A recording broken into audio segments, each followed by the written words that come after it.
Is it wrong for us to attend church online? Now, the context here, I'll read just a little bit of the story. It says, we moved over 3,000 miles from the state we called home for over 20 years and are finding it difficult to find a church. We're in a very rural, secluded area. We are in constant prayer and have been traveling over an hour to attend church. We've been looking for a church that teaches true biblical doctrine. And then go on to say, they're going to churches that are flaky, churches that are teaching weird things. Even they put in here, they got on the doctrinal statement of the church, and it's just silly, right? So the question of what do you do in that situation? I don't know about you, but recently I've been getting a lot of questions where people are either moving or different job or whatever, and they're having a hard time finding a biblical Bible teaching fellowship. Yeah. What do you do in that situation? When I was young, one of the things that my pastor, Greg Laurie, pointed out was that if you're going to move, one of the things you want to look for first is a church. Right. And so that's what I've always done. So I was gonna get married. My wife and I went out to visit my mom in Colorado. We were up in South Park of Colorado. It's an area of Colorado, of all things. Oh gosh, I can't remember what the town is called. Fairplay, Colorado. And really pretty place. And I looked around for churches, and there were none. And so I just crossed that off my list. There was no moving out there because I knew that I needed to be involved in a church. So the first thing that I would say to you is, if you're going to move, that would be one of the first things that I would be looking at. Yeah. Is there a good church there? And if there's not, that's obviously you can tell from what I just said. That's a deal breaker for me. Yeah. And so that would be the first thing. Obviously, when I moved up here, we moved up to start a church, and so that was a different situation altogether. And now I go to my church. I have to be there. So now, do you think on that note, before you get to your second point, that sometimes people can have this amazing job opportunity or this great new thing, but there's no church, that maybe there's spiritual things going on here? Yeah, I think so, absolutely. When I'm talking about moving up to Fairplay, Colorado, I found a house, a little white house built in the late 1800s, really cute, white picket fence. A stream ran through the property, and it was backed up on national forest. The perfect place. So a perfect place for me. I was just like, this is beautiful. And I knew that the winters were cold, but still. And then, because there was no church, it's the next thing I checked out, because there was no church.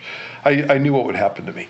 Mm-hmm. If I got out there, it's like you don't want to be out of fellowship because, Satan would love to get you alone just so he can ream you. Right.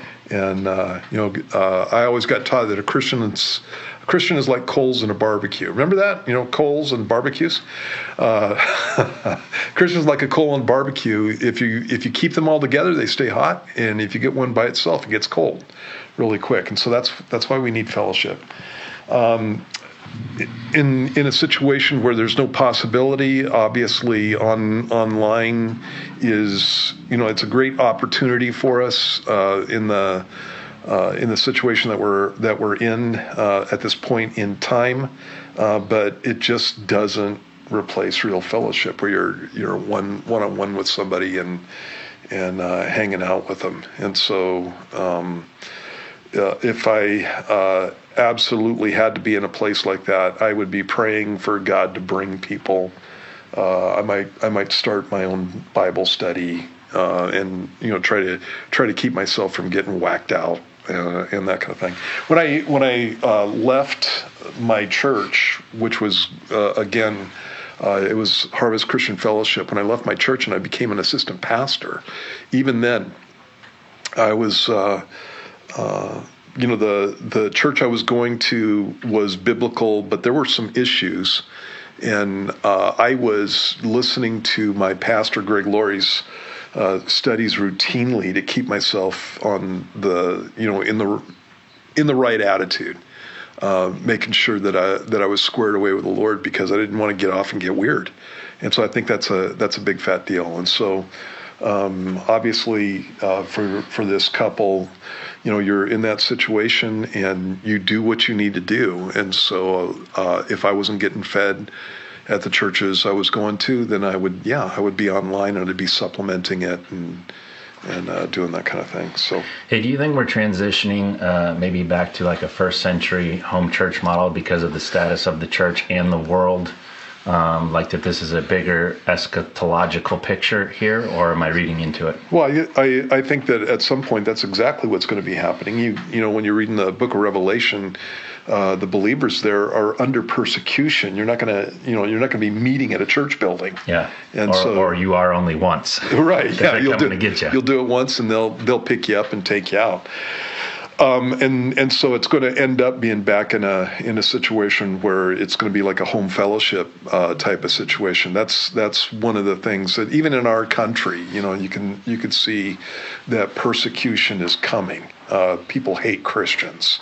People in politics hate Christians.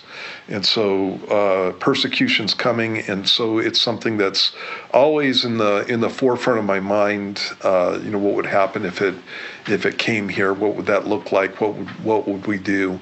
And that's what we would do. I would divide up the fellowship and start meeting at home, in homes and that kind of thing. And even with that, you still want somebody who's going to be teaching, who's actually going to be faithful to the Word. And so even in a small setting doesn't take you out of the realm of making sure that things are doctrinal and biblical and that kind of stuff. But I think that's where the church is going to end up going. Yep. All right. So they put it in here. What about taking communion? I'm assuming that that's in the context of not having a church and being at home. Is there anything wrong with that? Well, let me deal with that on a couple of levels. When I had home fellowships, we would take communion in our home fellowship, and even when I was going to Greg's church, I was always involved in a home fellowship, and so we take communion routinely. Mm-hmm. There, it's just it's an act of worship, and it's part of what we did as worship. As a Christian, I've taken communion by myself. Sure. I do it. I've done it at home. Just by myself, and so communion is communion. It's not something that has to be blessed by a pastor and I know that there are denominations that say that nobody can give communion except for pastors. You don't really see that in Scripture, and so taking communion is something that if I had no ability to do it with other believers, I would be doing it by myself.